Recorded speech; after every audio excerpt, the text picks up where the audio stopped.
अस्सलाम वालेकुम दोस्तों। वो शक्ल से शरीफ घर की बेटी लग रही थी। मैं पास गया, वो मेरे करीब होकर बोली, चलोगे साहब? मैंने पूछा, कितने पैसे लोगी? कहने लगी, आप कितने देंगे? मैंने उसकी नीली सी आंखों में झांक कर देखा, वो बेबस सी थी। मैं बोला, आओ कार में बैठो। वो डर रही थी, कहने लगी, कितने आदमी हो? मैंने कहा, डरो नहीं, मैं अकेला हूँ। वो खामोश बैठी रही, फिर कहने लगी, आप मुझे सिगरेट से अजियत तो नहीं दोगे ना? मैं मुस्कुराया, बिल्कुल भी नहीं। फिर उसने एक लंबी सांस भरी। आप मेरे साथ कोई जुल्म तो नहीं करेंगे ना? आप चाहें तो मुझे 500 कम दे देना, लेकिन मेरे साथ बुरा ना करना प्लीज।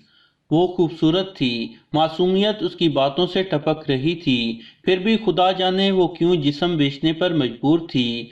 वो नहीं जानती थी कि मैं कौन हूँ। मैंने पूछा कि खाना खाया है? कहने लगी, नहीं। मैंने होटल के सामने कार रोकी। होटल वाला मुझे जानता था। उसने जल्दी से खाना पैक किया और मुझे दिया।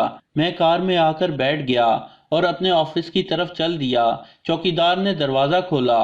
मैंने कार पार्क की। रात के 11 बज रहे थे। सब अपना अपना काम कर रहे थे। वो मुसलसल मेरी तरफ देखे जा रही थी। मैंने खाना प्लेट में डाला और कहा, हाथ धो लो। वो कहने लगी, मैंने नहीं खाना। मैंने बड़े प्यार से कहा, डरो नहीं, कुछ नहीं होगा। वो हाथ धोकर आई, मेरे सामने कुर्सी पर बैठ गई और खाना खाने लगी। जब खाना खा लिया तो कुछ खाना बच गया।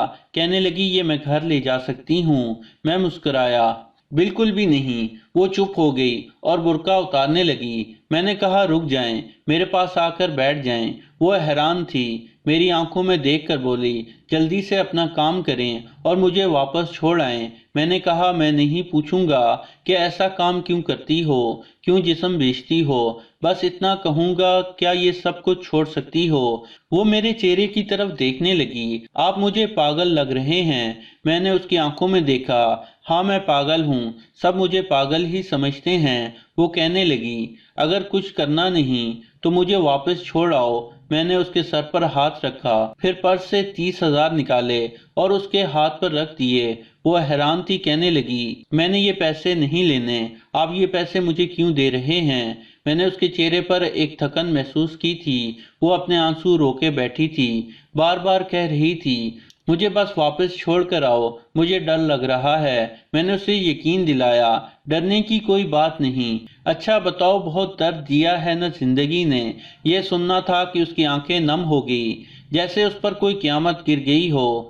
मैं समझ चुका था कि वो कोई बहुत बड़ा दर्द लिए घूम रही है। वो कांपती हुई आवाज में बोली, मुझे वापस छोड़ आओ। मैंने उसे बैठने का कहा और बताया कि मेरा नाम नोमान राजपूत है। डरो नहीं, खुद को महफूज समझो। उसे जब यकीन हो गया कि परेशानी वाली कोई बात नहीं, तो कहने लगी कि उसका शौहर मर गया, 3 बेटियां हैं, ससुराल वालों ने निकाल दिया, माँ बाप फौत हो चुके हैं, भाई कोई नहीं है। मामू के घर आई तो मामू के बेटे ने मेरे साथ ज्यादती की। मैंने जब मामी को बताया तो सब ने मुझे ही गलत कहा और मुझे धक्के देकर घर से निकाल दिया। दूर के रिश्तेदारों ने एक बुढ़े से मेरी शादी करवाई, उसके भी बच्चे थे। उसके बच्चों ने मुझे बहुत जलील किया। फिर वो शौहर भी फौत हो गया। मैं बेटियों को लिए दर बदर भटकने लगी। न छत थी न रोटी थी, भूख अफलास थी, सड़क पर खड़ी थी। एक साहब आए और कहने लगे, 1 घंटे के 5,000 दूंगा। ना चाहते हुए भी माँ की ममता हालात की सताई हुई क्या करती, आखिर चल पड़ी। अब हर रोज जिस्म बेचती हूँ, किराए का घर लिया है, बेटियों को अकेला छोड़कर आई हूँ। क्या करूँ, बहुत बार सोचा खुदकुशी कर लूँ, लेकिन बेटियों को देखकर हिम्मत नहीं होती। वो रोती रही थी, मैं जमाने की बेहिसी महसूस कर रहा था। उसके सर पर हाथ रखा और कहा, नोमान, आज से तुम्हारा भाई है, तुम अपनी बेटियों को लो और मेरे ऑफिस के ऊपर वाले एक रूम में रहो। वो यकीन नहीं कर पा रही थी। मैंने उसे कार में बिठाया और उसके घर पहुंचा। उसकी बेटियां सोई हुई थी, वो बहुत प्यारी थीं। उन्हें गोद में उठाया तो दिल को सुकून मिला। वो मुसलसल रोए जा रही थी। मुझे कहने लगी, आप फरिश्ते हैं। میں اسے اپنے آفس لے آیا۔ وہ دعائیں دینے لگی، جھولی اٹھا کر نہ جانے کتنی دعائیں دیتی رہی۔ میں نے اسے کہا کہ جا کر سو جائیں۔ میں اپنے آفس روم میں گیا۔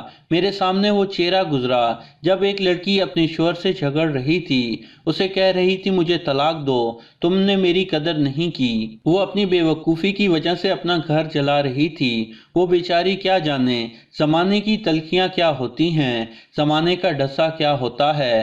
میں بتانا چاہتا ہوں کہ اپنا گھر جان بوجھ کر اجاڑنے والی لڑکیوں کو طلاق لینا آسان ہے، لیکن اس کے بعد جینا موت ہے۔ کبھی ساس کا رونا، کبھی نند کا سیاپا، کبھی جٹھانی سے لڑائی، یہ ہر گھر کی بات ہے۔ اس کا ہرگز مطلب طلاق لینا یا گھر اجاڑنا نہیں ہے۔ کم عمری میں ہی ہزاروں آنکھوں کے آنسو دیکھ کر میرے سر کے بال سفید ہو گئے ہیں۔ اپنے گھروں کو آباد رکھو۔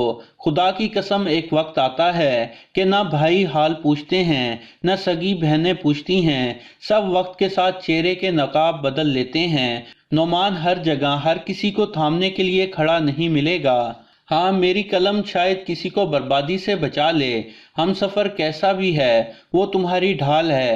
شادی کے بعد سکے بھائی سے خرچہ لینا بھی بھیک مانگنے جیسا لگتا ہے۔ میری باتیں وہ عورتیں سمجھ سکتی ہیں جس پہ ایسا کچھ گزرا ہے۔